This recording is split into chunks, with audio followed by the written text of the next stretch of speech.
This is Ale with Exron. I'm here with Florian Picasso. Thank you for being here. How's your ADE been so far? It's been great. I've been going to events and I'm meeting up with people, DJs.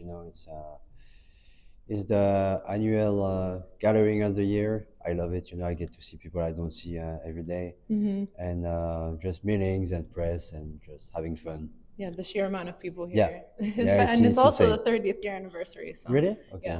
Yeah. Well, let's jump into it. Your new track, Space Ride, is accompanied by a unique space themed release party at the Filling Pieces flagship store this Saturday. What experience do you hope to create for the attendees for this event? It's just taking them on a ride, on a trip, and I've selected artists that are not, I mean, it's quite creative, but it's not only one genre of music. I have DJ AAT who's going to be opening the night. She's a local. We've been playing together on the same stage this year for Solomon's event, Hmm. and I really loved her sound. It's more like house, groovy. Then Theo Nassa is amazing. He plays a bit of harder groove. Hmm. And then we have some UK, a bit of UK bass breaks, trance from Two Dots. And then I'm going back to back with Mira actually. Oh, Yeah, really? it's a surprise. So I mean, we announced her 2 days ago as my surprise back to back. So she's also joining. So I wanted people, to jump on a ride, and take a trip. I didn't want it to be like just only like trance or techno or anything, Yeah. So and there's gonna be small activation Hmm. around the store, and just fun and team like cocktails, and like the staff is gonna be dressed as maybe aliens, maybe astronauts. Yeah. So it's that's the goal, is to really curate a special night for the audience. Okay, that's definitely going to be a unique one. Yeah. Coming from a family with such a strong artistic legacy, how do you define your own creative identity? Well, it's I think it's a different. I have a different story. I always Hmm. try to. I don't compare myself to a genius, obviously, but I really like the way Picasso worked, which is always creating, and sometimes I have, maybe I'm sitting on I think like thousands of demos, but some will never see the day. Hmm. But at the end of the day, it's about being consistent and always creating. It doesn't matter the genre, etc. It's why I'm so productive in the studio, and working with a solid team of co-producers, writers, etc. So you always want to push yourself, to what's going to be the new hot single.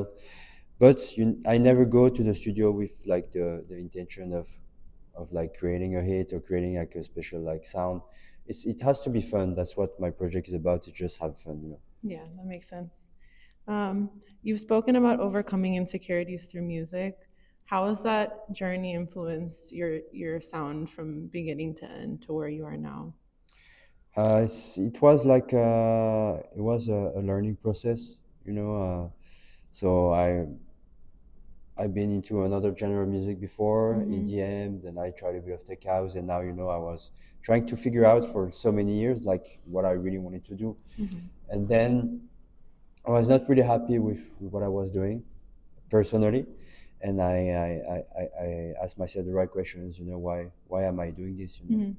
And it's a learning process, and that's why music goes in pairs with like the person I grew up to be, today.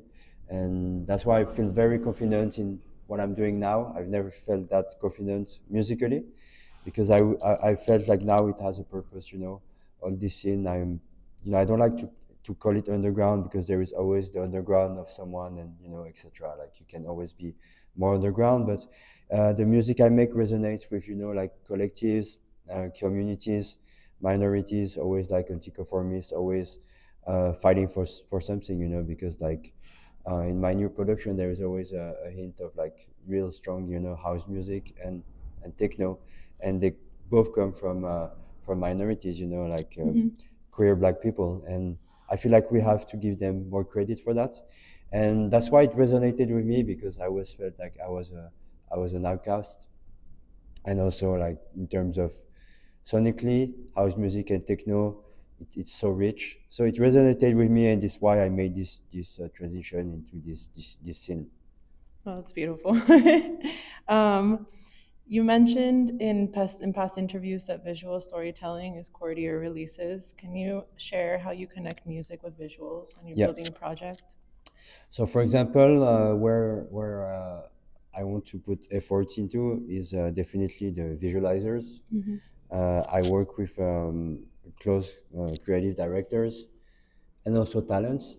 So the goal is to highlight talents when it comes to visualizers. For example, I did a free download called Vogue, and it sampled the Madonna song.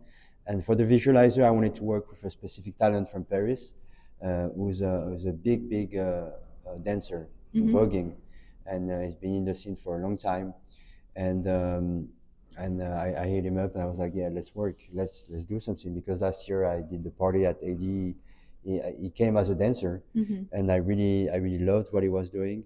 So I wanted to highlight him in this one, and then I also work for other visualizers on other visualizers with other artists, talents, like costumes, pole dancers, performers.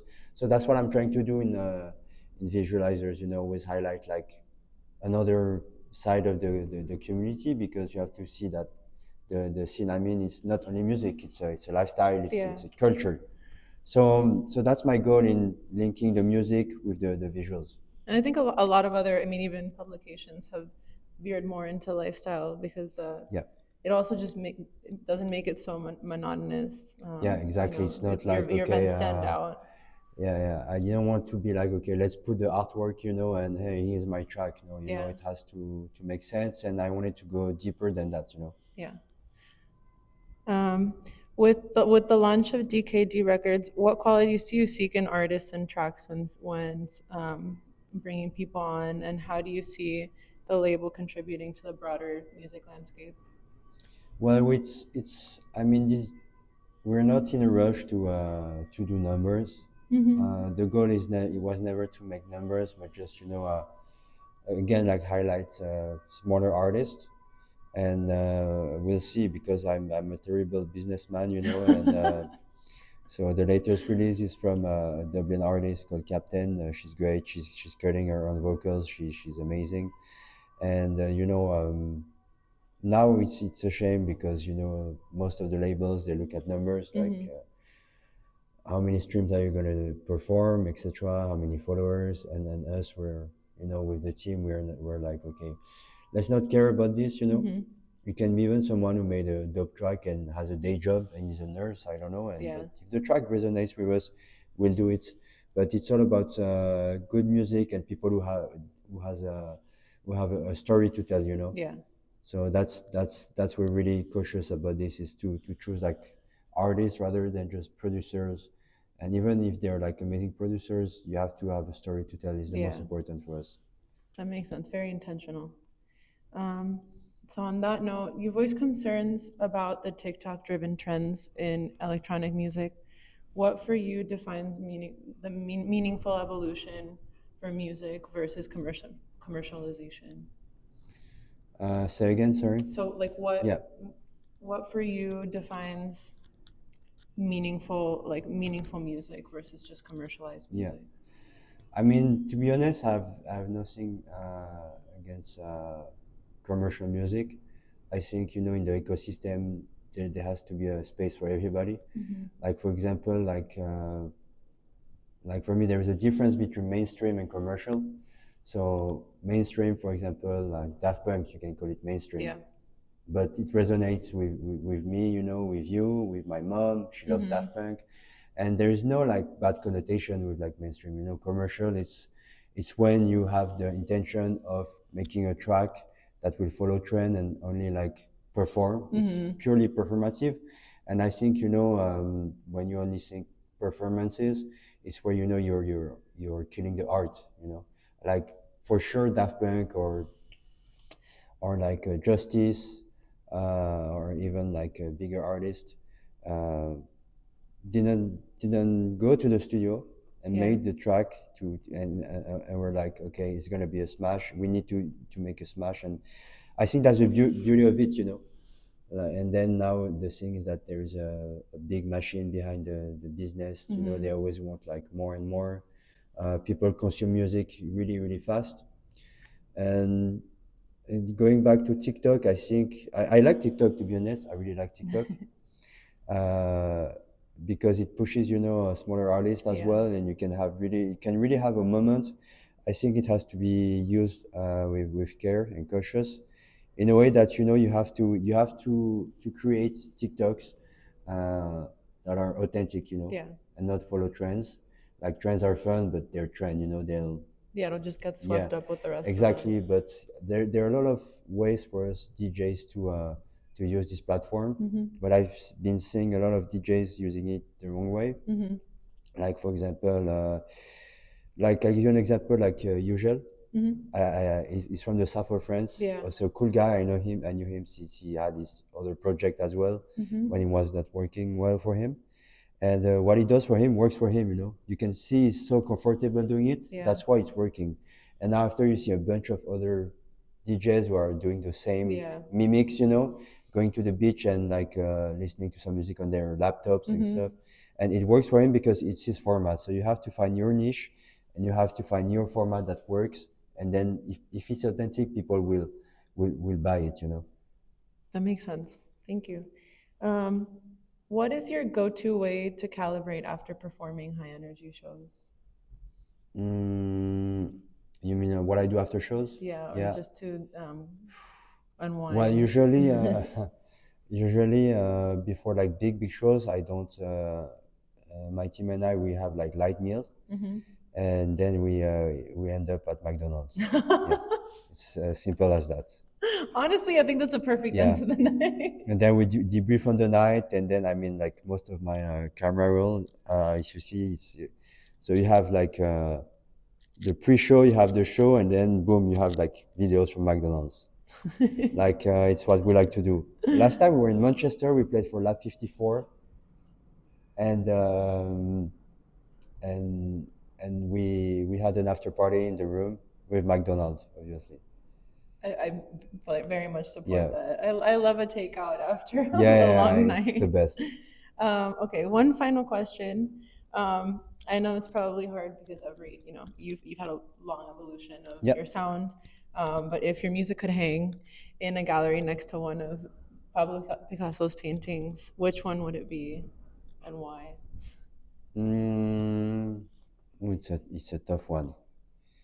It's a tough one. I'm going to say Les Demoiselles d'Avignon because I feel like it's a very poetic painting, and I really like this style of painting, you know, cubism. And I found similarities in my music because my music has no boundaries and no shape. So, yeah, let's say any paintings for cubism actually. Okay, very Yeah. much. Thank you. Yeah, of course. Thank you, guys. Again, this is Ali with Exron. Thank you for tuning in.